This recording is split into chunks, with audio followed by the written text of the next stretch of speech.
بسم اللہ الرحمن الرحیم۔ محترم ناظرین، آج کی اس نشست میں ہم آپ کو انٹرنیشنل مانیٹری فنڈ کے بارے میں کچھ معلومات فراہم کرنا چاہتے ہیں۔ امید کرتے ہیں کہ آپ کو یہ معلومات پسند آئیں گی۔ اگر پسند آئیں تو ہماری ویڈیو کو سبسکرائب کریں اور لائک کریں۔ IMF کا وجود 1945 میں قائم ہوا۔ اس کا بنیادی مقصد مختلف ممالک کی معیشت میں بہتری لانا اور مختلف ممالک کے آپس کے تعلقات کو بہتر کرنا اور قریبی تعاون پیدا کرنا تھا۔ اس کا صدر دفتر واشنگٹن DC میں ہے اور اس کے 24 ڈائریکٹر ہیں اور ایک مینیجنگ ڈائریکٹر ہے۔ مینیجنگ ڈائریکٹر کا کام اس ادارے کے مالی معاملات کی نگرانی کرنا ہے۔ ہر ایگزیکٹو جو آفیسر ہے یا ایگزیکٹو جو اس کا ہے ایک نمائندہ، اس کو ایک ووٹ کا حق حاصل ہے۔ امریکہ انٹرنیشنل مانیٹری فنڈ میں ایک بڑا شیئر ہولڈر ہے اور اس ادارے میں اس کی آواز کو محسوس کیا جاتا ہے اور سنا جاتا ہے۔ جہاں تک سیاسی دباؤ کا تعلق ہے، ہم سمجھتے ہیں کہ بہت کم سیاسی دباؤ ہوتا ہے، لیکن بہرحال امریکہ ایک اہم رول ادا کرتا ہے۔ اس کے 190 ممالک ممبر ہیں۔ بہت کم دیکھنے میں آیا ہے کہ کبھی کسی ممبر کو اس ادارے نے اگنور کیا ہو۔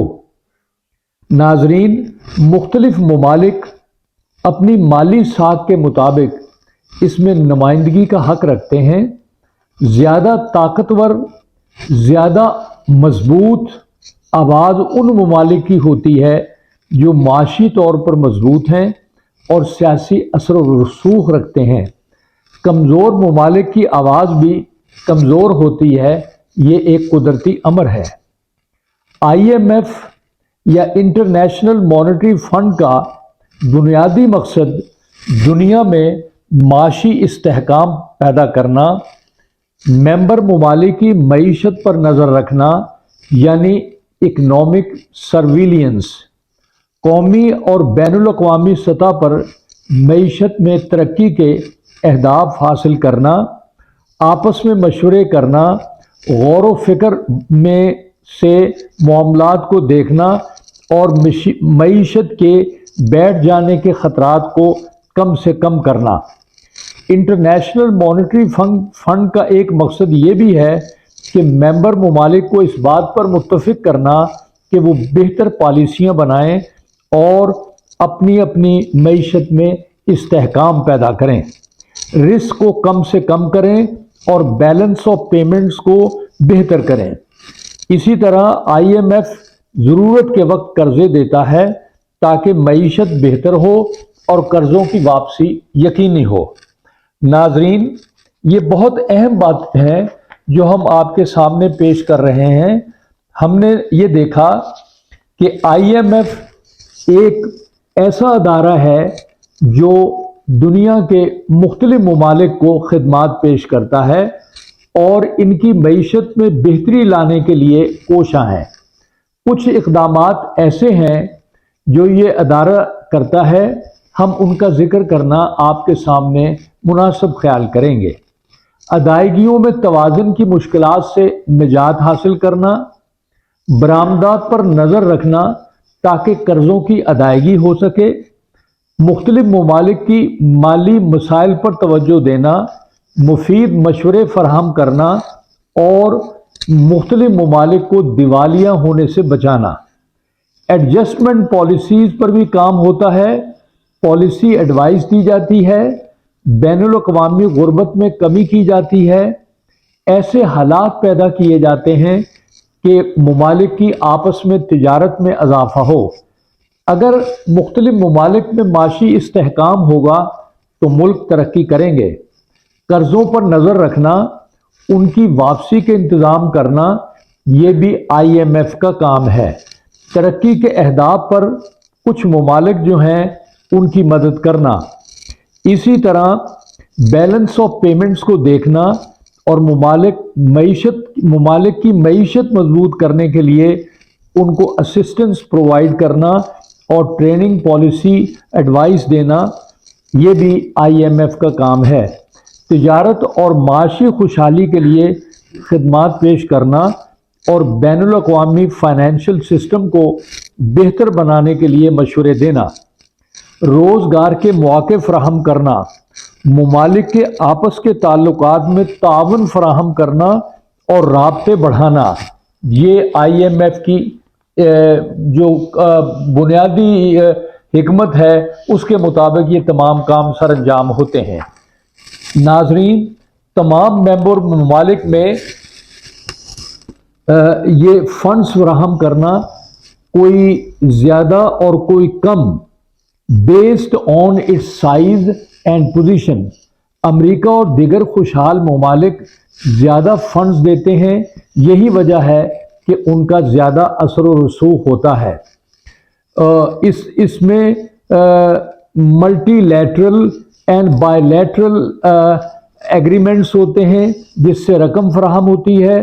اسی طرح اور بہت ساری اکنامک ایکٹیویٹیز ہیں، updated banking and financial system ہوتا ہے، قرضے کی واپسی کے لیے شرائط طے کرتے ہیں، معیشت کو مضبوط کرنے میں اپنا کردار ادا کرتے ہیں۔